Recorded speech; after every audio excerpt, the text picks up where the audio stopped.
The online discount deals industry is the biggest thing to hit the retail sector in years. It's also known as group buying or daily deals, and it's gone from nothing to a $500 million industry in Australia in 3 years. But while consumers love a bargain, not everyone's happy. Regulators are receiving hundreds of consumer complaints about group buying every month, and many small businesses say they're being stung by unfair treatment from some online sites. Rebecca Bailey reports. Yeah, I'll get you to sort of point your head down to the ground. Yeah, that's it. Stephen Hayes runs his own photography business in southeast Queensland. The photographer's always looking to attract new clients, so he tried so-called group buying discount vouchers, hoping it would boost business.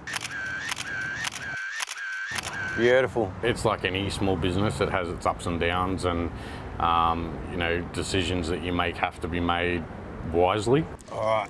In the middle of last year, Stephen Hayes signed a contract with Living Social, one of Australia's biggest online group buying sites and the second largest in the world. Consumers were offered a photo shoot plus photos for a discounted $59. Living Social was to take half and Stephen Hayes the other half, barely covering his costs. And that's a wrap. The plan was once they get their shoot, they would come back and get repeat business. Initially, it was very positive. You find out really quick that most of them aren't loyal customers as such. They're just out there for the bargain. No, I totally dispute that, actually. So our data says that that's not the case. We worked with a research company called Quantum, and they look at credit card transactions at a macro level, and we saw that they were in actual fact going back. As per their contract, Living Social paid Stephen Hayes half his share up front, with a promise of the balance 3 months later, or when he had completed a number of shoots. Some of them. I like that one. That one there? Yeah. 12 months later, Living Social still owes him more than $3,000.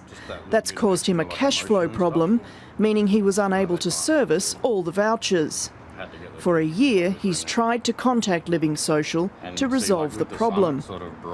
Every time I've spoken to them via email, well, phones, I'm still waiting on phone calls back after 12 months. I don't think I'll ever get those. And emails, they're very short and sweet emails, and it's always passing the buck. Is that acceptable, and why is he still waiting to be paid? So my CFO made contact with him today to understand the circumstances behind his concerns. I think, and we are working with him to make sure that there is no money owed. Why is it that it's the timing of that being resolved is today after we contacted this company? We had the same question for Stephen, actually. I said, so we wanted to know why things stalled from his perspective, and from his perspective, he didn't escalate it on our side, and we didn't have very strong processes back then about escalating it internally either. So I think it's not something that would likely to happen now. We've got much better processes, and I think, in Stephen's own words, he sort of decided it was all a bit too hard and stopped asking the question. So. Online group buying sites are an area that has come under the spotlight for the ACCC. It's certainly something that we're looking at the moment. The ACCC is investigating the group buying industry after receiving hundreds of complaints from both consumers and small businesses.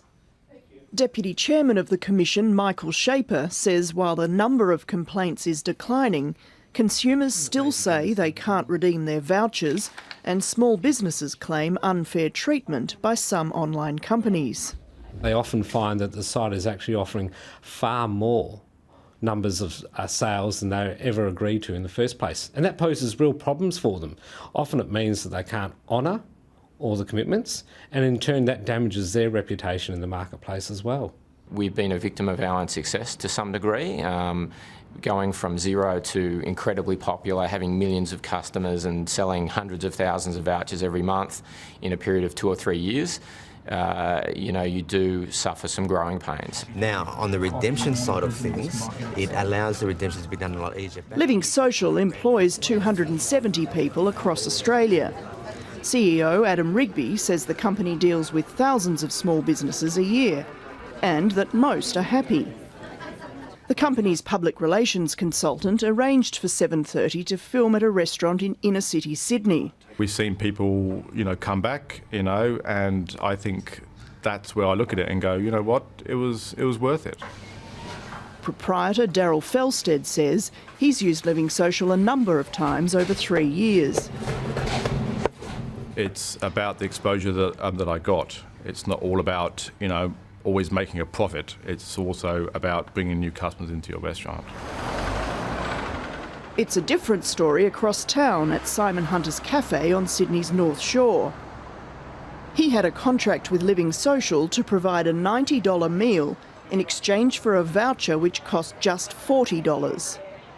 Simon Hunter hoped it would bring loyal locals into his struggling new cafe, but even though he sold 350 vouchers, very few of those customers have come back. And we actually had someone who actually bought one and lived in Canberra.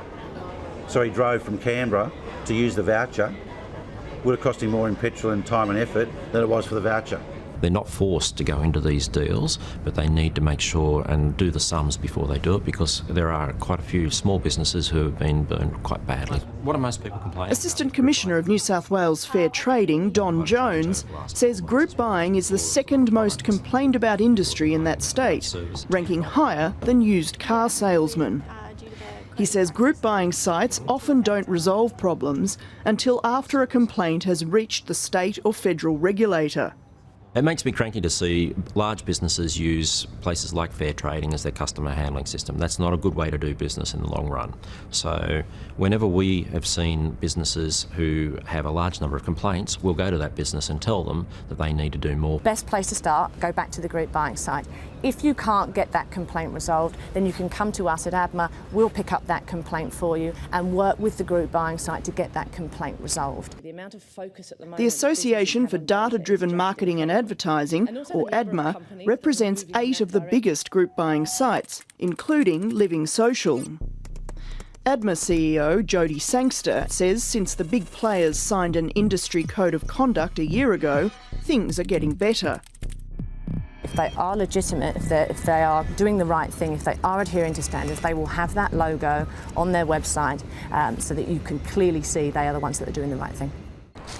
Since 7:30 interviewed Stephen Hayes, Living Social has promised to pay him.